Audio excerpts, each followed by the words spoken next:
Chairs No Waiting, episode number 584, Month of Mayberry Wrap-Up. Two Chairs No Waiting is brought to you each week by the folks over at Weaver's Department Store. Drop by over at Weaver's and get you some country bacon. They've got bacon over at Weaver's. Believe it or not, it's there and it's good.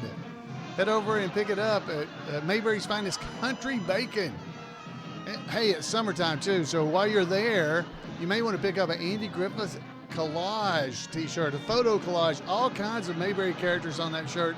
Lots of stuff over at Weaver's. Head over and check it out. Two Chairs No Waiting is also brought to you by donations from listeners just like you. The executive producer of tonight's show, number 584, is Carrie Brown. So, Carrie, thank you very much for your donation to help me. And thank you for being here with me. It is always fun to spend a little time talking about the Andy Griffith Show and Mayberry. And I got to tell you, the last month here in May of 2020 have been great. So the MeTV Network, as we talked about early in the month or right before May started, dedicated the entire month of May of 2020 to Mayberry. It was the month of Mayberry, and what a great time it was. A great month. And wow, we needed a lot of Mayberry moments to distract us from all the craziness that's going on in the world in 2020. And just to remind us to slow down and just to enjoy being with family and friends and connect with one another. And wow, we've been kind of isolated with some of this stuff that's been, where you had to stay away from the virus that's around, the COVID-19.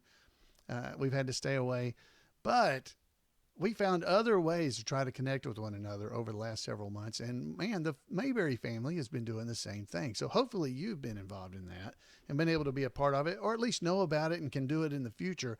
Because wow, we had a great time on Sunday, May 31st. MeTV aired, to wrap up the month of Mayberry, they aired the 1986 reunion show from the Andy Griffith Show TV movie, Return to Mayberry. And fans of the podcast, we all gathered together. A lot of us did. And virtually, anyway, we gathered virtually on Zoom, on a platform, to watch the movie together apart. Yeah, okay, so we weren't together, but we were sitting and could see each other. And wow, it was a fun experience. It was the first time we've ever done anything like that. And we tried it, and it might work, it might not. Was what we were talking about, as Barney would do. Yeah, it might work. Yeah, but it might not. Well, but it might. Yeah, it might not. Yeah, you're right. It might not, but it might. And it did. It worked pretty well. It worked good. Everybody got to see the Return to Mayberry, and we would watch, and then we would talk during the commercials.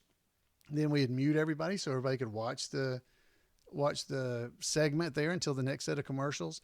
We did that throughout the entire movie. Plus, at the beginning before the movie even started, about 30 minutes before, we all got together and made sure everybody understood what we were trying to do. And they were visiting and talking.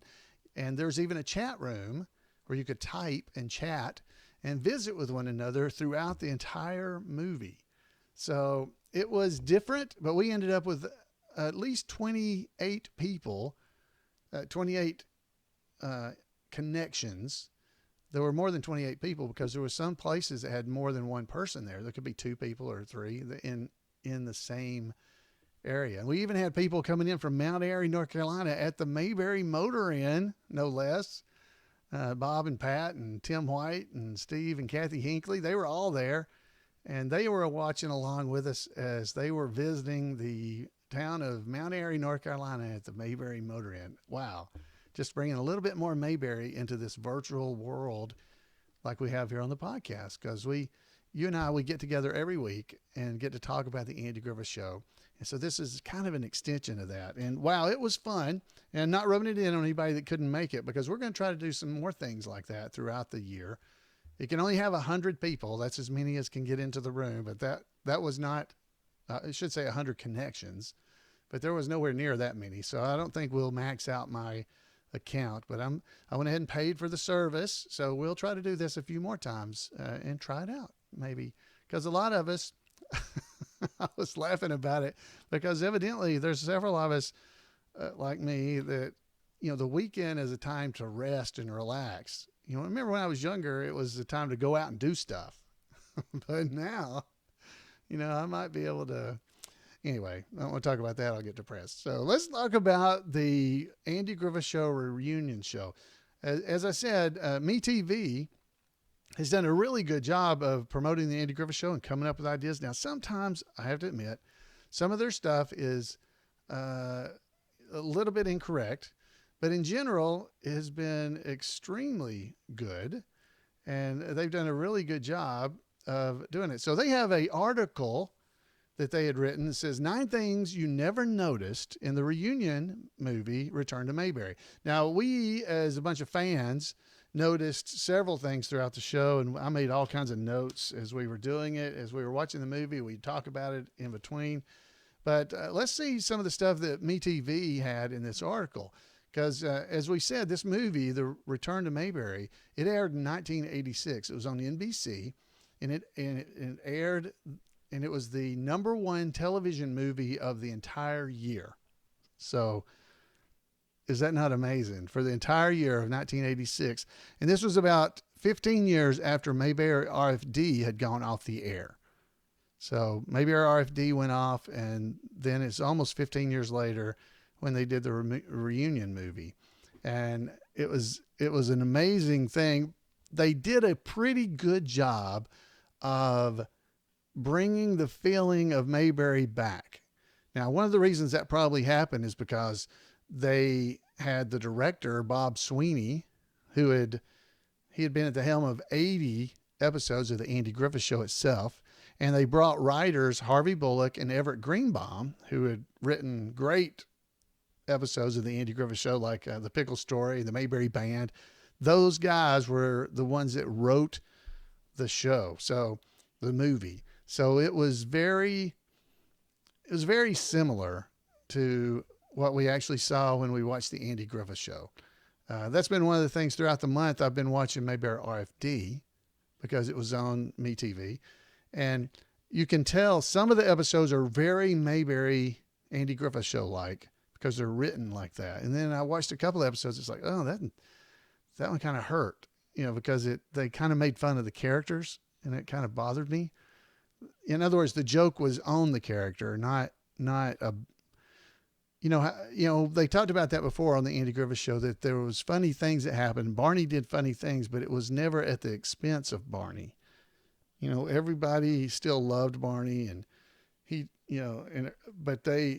felt like they kind of pushed it a couple of times on some of the RFD episodes, but that was because the writers were different. Things were different. Things had changed, but they had luckily been able to kind of keep some of that when they brought back the Return to Mayberry movie. Now, the sad part was the town of Mayberry itself was no longer available because they had filmed the movie. They filmed the Andy Griffith Show on the back lot there at Culver City in California, 40 acres studio lot. Now all of us already kind of know that, but in the reunion movie, they couldn't use it anymore because the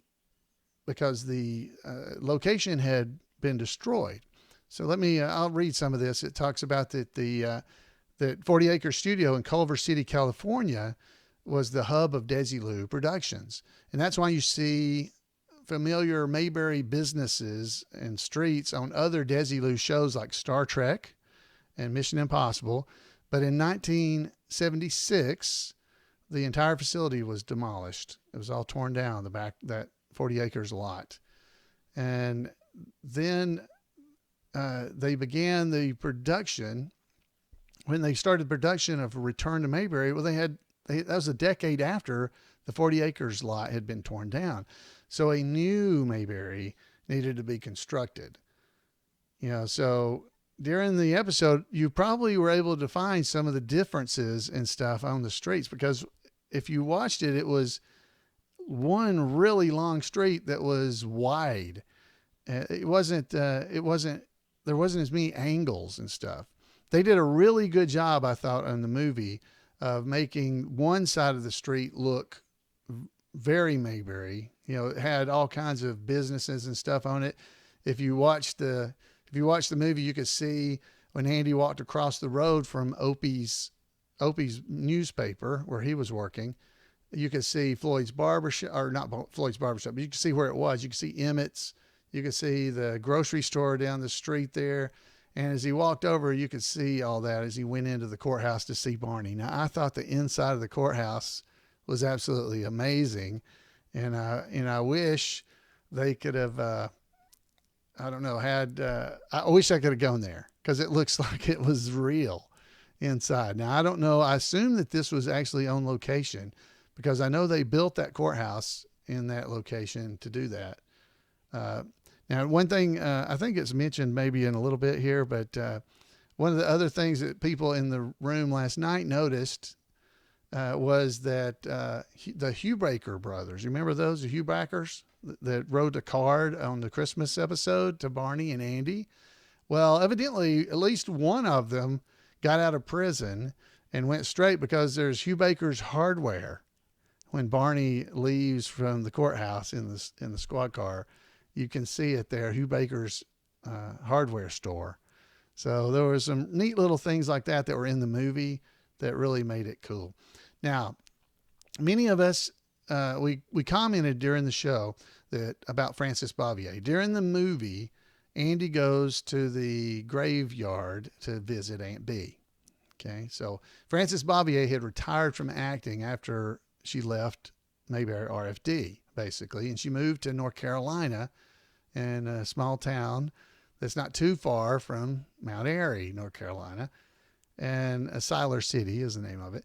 And some people claim that Frances Bavier didn't reprise her role as Aunt Bee and returned to Mayberry for health reasons because she passed away about 3 years later.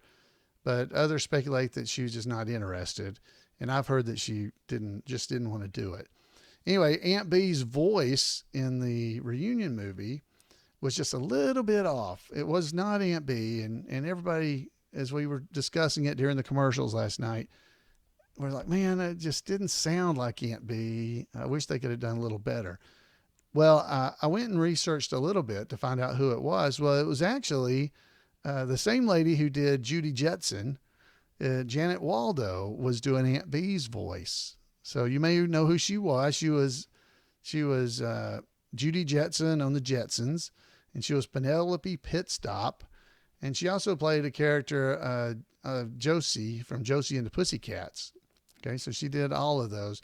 She was also on the Andy Griffith Show. Now, you may remember that. She was in an episode that was called A Wife for Andy when Barney was trying to get everybody over to Andy's house, and she came walking in. Her name was Amanda, and she comes talking to Andy. Is Thelma Lou here? So that's who it was. So at least when they went to get Aunt Bee's voice, they got someone that was a Mayberry connection. But yeah, the voice just wasn't quite right. But hey, it was Janet Waldo. That was pretty cool. So I'm sure many of us also knew and noticed. I can show this that Karen Knotts, the daughter of Don Knotts, she was on there on the reunion movie. I'm sure a lot of you may have known that. You may have known it yourself. That Karen Knotts was on there as Opie's, I guess, secretary is what she was, assistant, but she was sitting there as a receptionist there at the newspaper. So I thought that was kind of cool. And of course, Rance Howard, Ron Howard's dad, he's the one that married Barney and Thelma Lou. Yeah, well, he didn't marry them. He was the preacher who married them. But there he was, Rance Howard. He was in the Return to Mayberry and was the pastor that married Barney and Thelma Lou. Of course, he was in a lot of episodes. Barney and the Governor, the Cousin Virgil. He was a bus driver, and a Black Day from Mayberry. He was one of the two G-men that came into the courthouse. I will wait. You know, those guys in the rumor. He was in a lot of Andy Griffith Show episodes, and of course, he's Ron Howard and Clint Howard's father. So that was kind of cool. Another big change to the movie was all the cars, all the squad cars and stuff changed from being Fords to now they were suddenly Chevrolets. Ford Motor Company had always supplied the squad cars in the Andy Griffith Show. But when it came time for Return to Mayberry, I guess they worked a better deal out for getting Chevrolet to sponsor the movie or be a part of the movie and provide the vehicles. So they actually ended up with the Ford police car that's normally a Galaxy. Ford Galaxy is what they were. It was now a 1981 Chevy Malibu. That's what it actually was. So the article actually says they were Galaxy 500s, but they weren't. They were Galaxies. But it was a 1981 Chevy Malibu. Pretty cool. Okay, so this was interesting. I didn't really realize this. I knew that it wasn't very often that Goober and Gomer had appeared together, but I didn't realize that the reunion movie was only the third time Goober and Gomer ever appeared together. Okay, they're cousins, but they're not as close when it comes to sharing screen times, is what it says. Goober, George Lindsay, made his debut on the 1964 episode The Fun Girls, right? Fun Girls. And you'll remember the scene where he is Judy.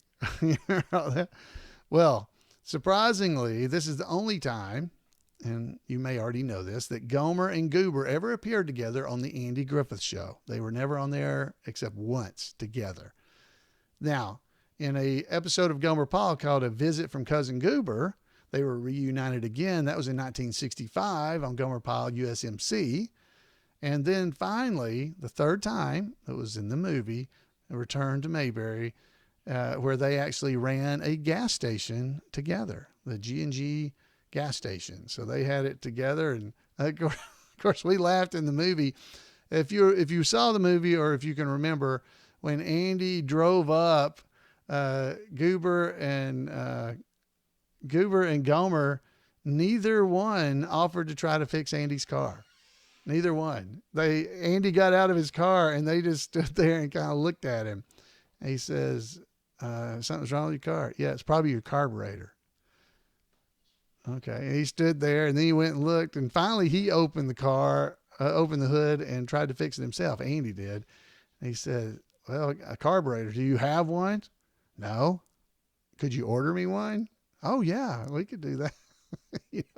So they're running the gas station, the G&G gas station, it was a gas station and a repair shop, right? So anyway, I also didn't know this. This was the Return to Mayberry was the last time that George Lindsay played Goober on television. At least this is what MeTV is saying. I could be wrong because I'm reading their article because I didn't fact check.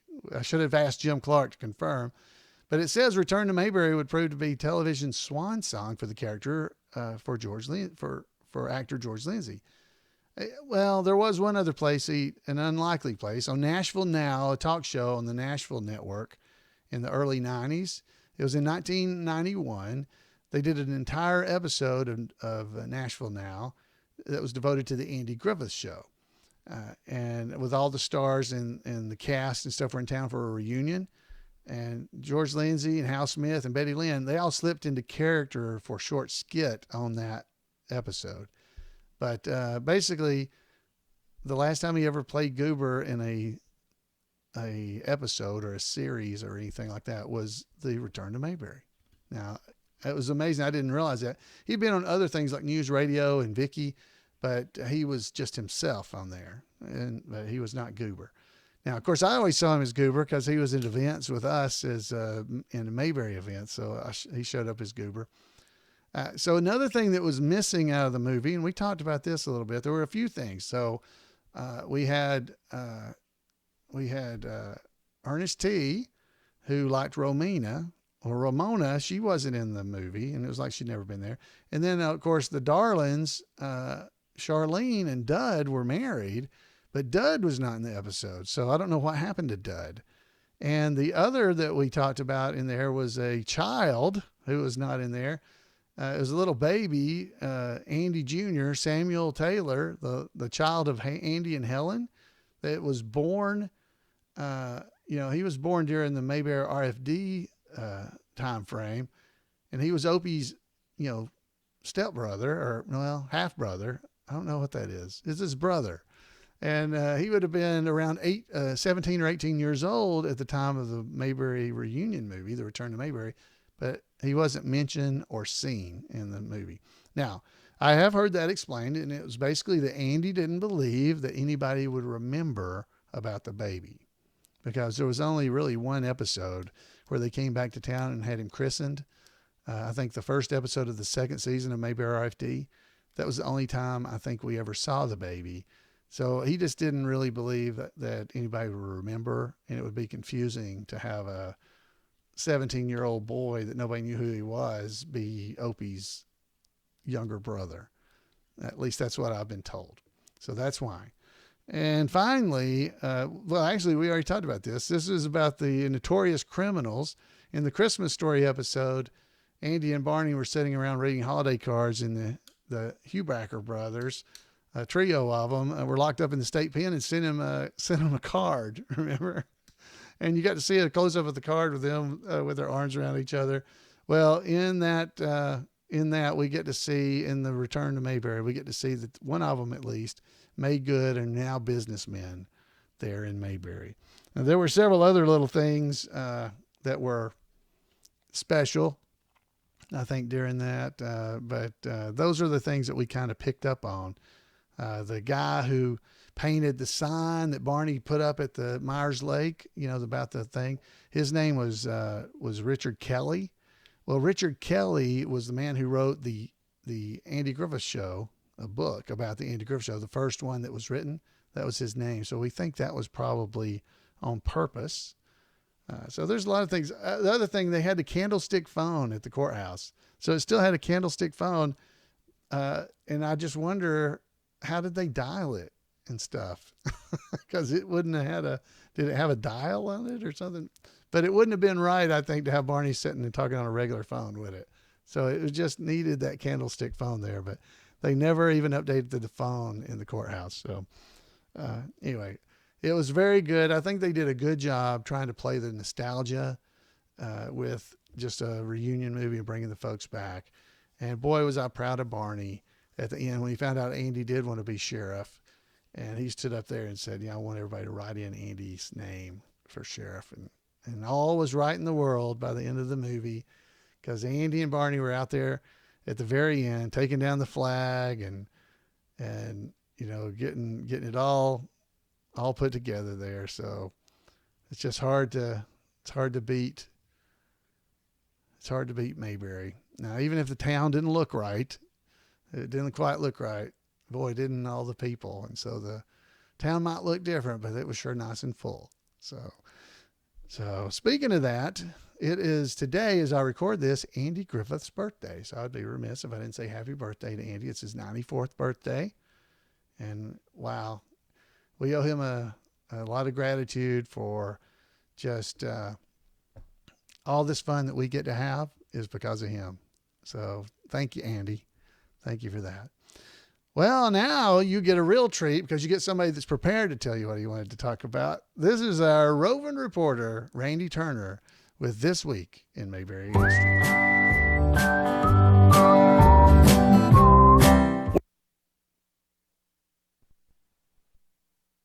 Well, that's unusual. Never had that happen. All right, let's try that again. Welcome to This Week in Mayberry History. Let me stop and start that again. So you live folks are going to get to hear the starting music twice. So here we go.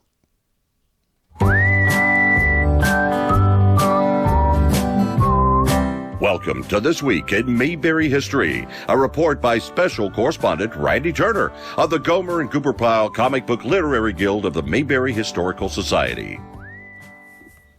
Michael J. Pollard is known to Mayberry fans as Barney's awkward cousin Virgil, but he's best known for his role in a classic gangster film that included other alumni connections from the Andy Griffith Show. Michael was born Michael Pollock in New Jersey on May the 30th, 1939. He was raised in the Garden State by his parents, with his father working 60-hour weeks at a bar. After graduating from high school in New Jersey, Michael studied at the Actors Studio in New York, a group of professional actors co-founded by Elia Kazan, who directed Andy Griffith's first film.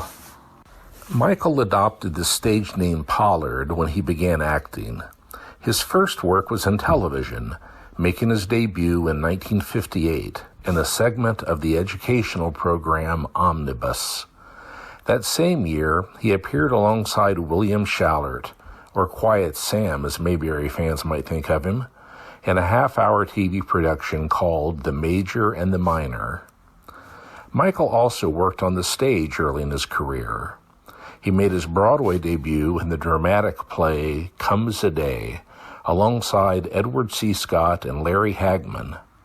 Interestingly, in his short bio and the playbill for his Broadway production, Michael said he was born in France and lived most of his life in Omaha, Nebraska. The 1958 production ran only 3.5 weeks. Michael's first television roles of note came in 1959. He played the dramatic lead in The Human Comedy, an episode of the DuPont Show of the Month, and co-starred in an episode of Alfred Hitchcock Presents, after earlier appearing in a bit part in a different episode of the same series. The Hitchcock episode also featured Jackie Coogan, who would later appear in Mayberry. Michael came close to becoming a regular in the popular comedy The Many Lives of Dobie Gillis. Bob Denver co-starred in the series as Dobie's beatnik buddy Maynard J. Krebs. Right after the series began, Bob got his draft notice. The Dobie Gillis producers then cast Michael as Maynard's cousin, Jerome Krebs, as a replacement for the character. However, Bob Denver ended up being classified as 4F, and thus could not serve in the military. So Maynard came back to the series, and Michael was out after only 2 episodes. And of course, Bob Denver eventually appeared in Mayberry as the second actor to play Dead Wash. Michael continued to appear in various regional and off-Broadway shows. In 1960, he returned to Broadway, where he originated the non-singing role of Hugo Peabody, the brother of the high school girl who was president of the Conrad Birdie fan club in the musical Bye Bye Birdie. Michael appeared alongside Cheetah Rivera, Dick Van Dyke, and Paul Lynde. In this playbill bio, he admitted he was from New Jersey. After several other television roles, Michael appeared in The Andy Griffith Show as Barney's cousin Virgil. While painfully awkward and not the most intelligent young man, Andy found a way to reveal Virgil's true abilities. Among his many other roles was playing the son of Mr. Mooney on The Lucy Show. He appeared twice as Chester in Clint Howard's series The Baileys of Balboa, and had an uncredited small part in The Russians Are Coming. The Russians Are Coming. In 1966, the 27-year-old Michael appeared in the original Star Trek series in the episode Miri, playing the teenage leader of a group of children. Miri was one of the episodes filmed at the 40 Acres backlot, with the buildings of Mayberry easily recognizable, though dressed to look more neglected. In 1967, Michael appeared in the role for which he is unquestionably best known, C.W. Moss, the getaway driver of the title characters in Bonnie and Clyde. Michael was nominated for the Academy Award, as well as the Golden Globe, the BAFTA, and the Laurel Awards for his performance. C.W.'s father was played by Dub Taylor, who played several characters in The Andy Griffith Show, while Denver Briscoe Darlene Pyle played Frank Hamer, the Texas Ranger chasing the outlaws, and Doug and Rodney Dillard played on the soundtrack. Michael continued to act the rest of his life. He played the title role in Dirty Little Billy, the 1972 revisionist Western about Billy the Kid. He played an important supporting role in the 1980 classic cult film Melvin and Howard. He co-starred with Harvey Korman and Valerie Perrine in the 1986 series Leo and Liz in Beverly Hills, which unfortunately lasted only 6 episodes. And he was the inventor of superweapons in the 1989 movie Tango and Cash. Michael passed away just last November in 2019. But that's it for this week. As always, thanks for listening, and remember to take care of yourself, watch out for one another, and take Andy's advice and act like somebody. Thank you, Randy, for that great report. And if you want to make sure that you don't miss out on any of the great things that Randy is doing on the internet related to the Andy Griffith Show, send him an email at turnersgrade@gmail.com, turnersgrade@gmail.com, and he'll make sure you don't miss out on anything. Good job, Randy. And I think I'm going to leave that little mistake in there because it wasn't a mistake. Turns out Virgil was here running the video. Virgil, that's the problem. He messed up the video of his own video. I had to turn my back, and then he fixed it, and everything was fine. So thank you, Virgil.